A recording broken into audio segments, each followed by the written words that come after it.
Hello, everyone. Welcome back to Energonomics. I'm your host, Richa Mishra. Today, we are talking about something we all feel, especially on a hot summer day, the desperate need to turn on our air conditioners. But what if turning on the air conditioner wasn't an option? A new report from the Climate Impact Lab shows that by 2050, extreme heat could cause over 4 lakh deaths a year.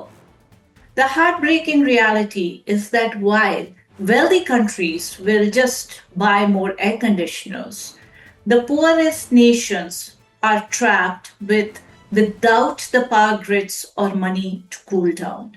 It is a massive human crisis and it is heavily tied to the energy economy. Here to break down what this means for the future and how can we fix it is one of the researchers behind the study. Please welcome Ashwin Rode, Director Scientific Research, Energy Policy Institute at University of Chicago and fellow at the Climate Impact Lab.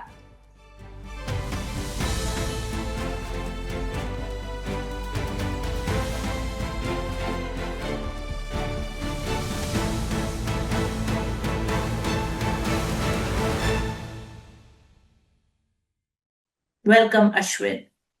So, Ashwin, we'll straight away get to the point with you. Ashwin, we all know what is happening, but when you have it on a paper, it makes it feel real.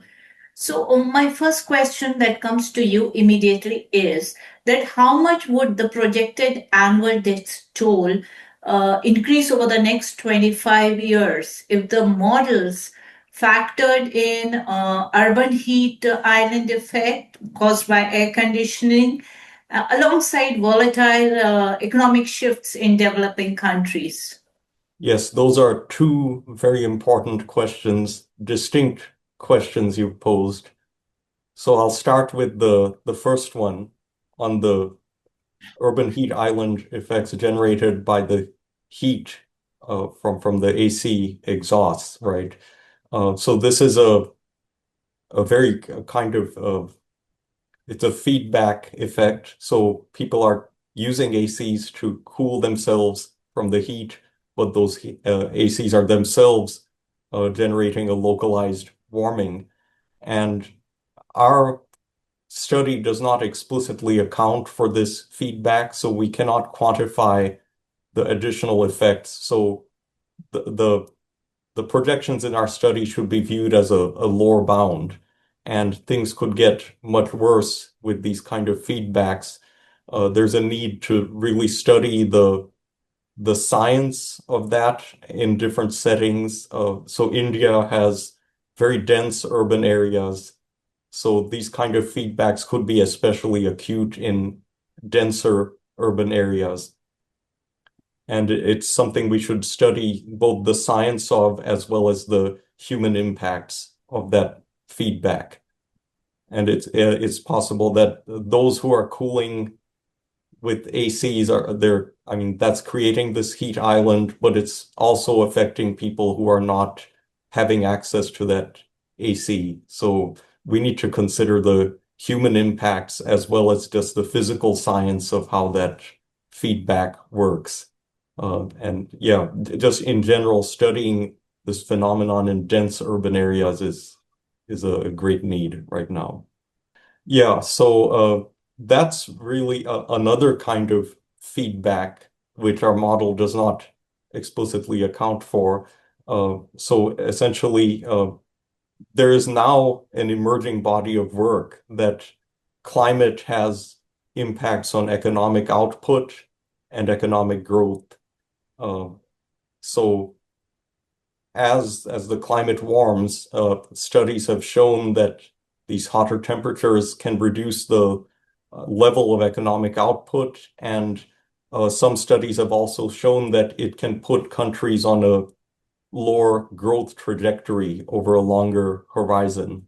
So this is another kind of feedback. So yes, economic activity generates emissions from fossil fuel use that creates global warming, at the same time, that warming feeds back on the economy and has been shown to have impacts on these kind of macroeconomic variables. So, what that means for the human impacts is that uh, these economic shocks are also affecting people's ability to adapt if they're not able to realize the income gains that they otherwise would. So that's another kind of feedback which deserves further study. So both of these are two examples of feedback effects, which are kind of our understanding is emerging of these.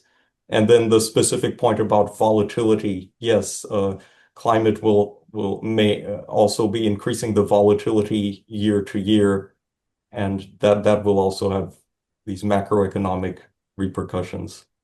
It's clearly a worrisome situation. I mean, as I said earlier, also that having it on paper makes it even more real and very stark.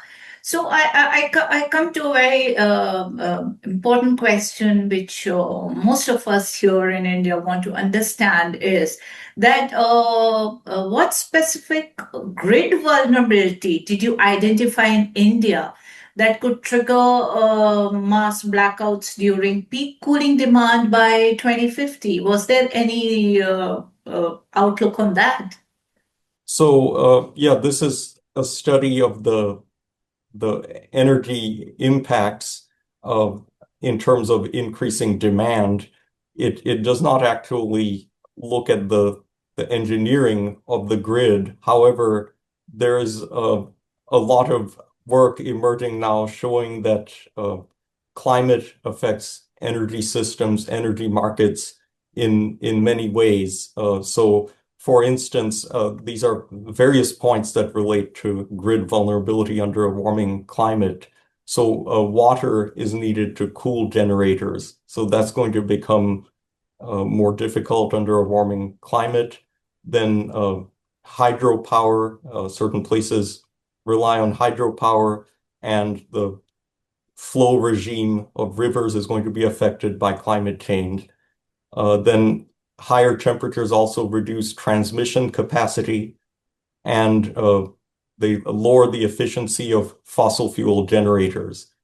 So these are several ways in which a warming climate affects the supply side of energy. Our report focuses on the demand side, but these are all major supply side considerations that we need to plan for going forward. And then other aspects, storage technology is going to become all the more important. The need to deal with transmission bottlenecks. Essentially, we can view, so there are various known vulnerabilities just in general today, and climate acts as a multiplier. We can think of it as acting as a multiplier on these things. So it becomes all the more important to address various vulnerabilities.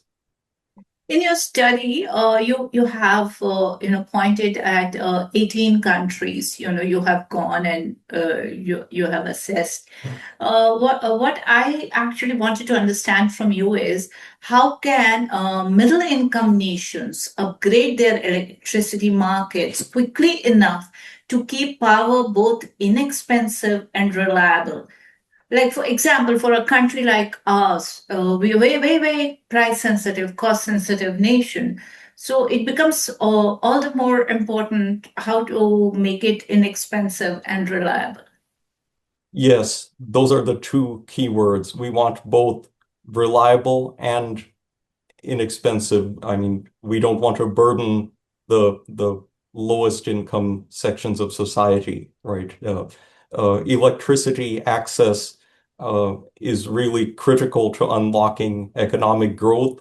We haven't seen any country in history with strong economic growth, but without expanding electricity access. So that's really a non-negotiable thing for India and other countries to experience economic growth going forward.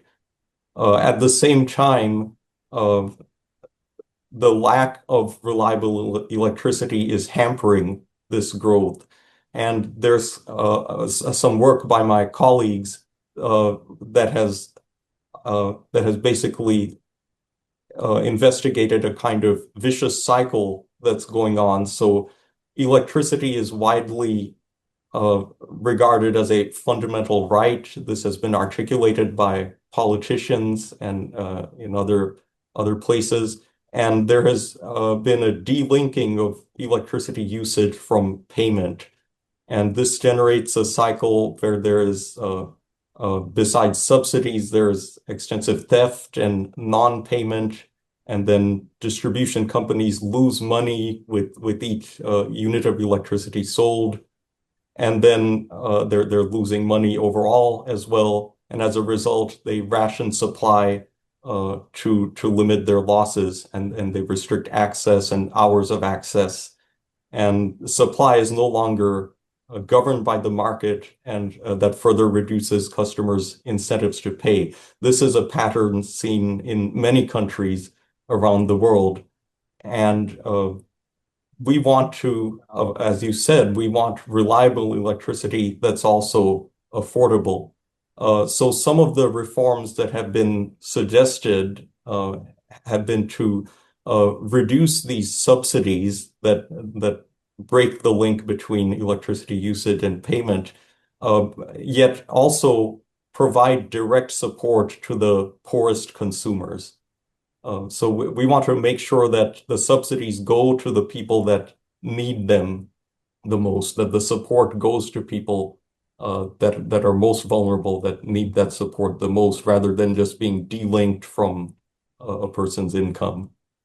And this requires several things to make it operational, right? For instance, better metering. So there are a number of things that will just deliver very beneficial effects in terms of unlocking prosperity and economic growth. And at the same time, those same things are going to make us more resilient in a warming climate. So they're not separate things. We have to view them together holistically. So basically, it's all a wake up call for all of us to prepare, to be future ready, as one would say. Yes. Thank you for being on Energonomics, and your work shows that cooling isn't luxury anymore. It's a matter of survival and a massive challenge for our global grids. So thank you, Ashwin, for sparing this time at the last moment and patching in with us. Thank you. Yeah, thank you, Richa. Thank you for having me. For those who want to listen to my detailed conversation with the author, it is available in the link below. If you've learned something today, please subscribe, leave a review, and share this episode. Until next time, stay cool and keep learning. Thank you.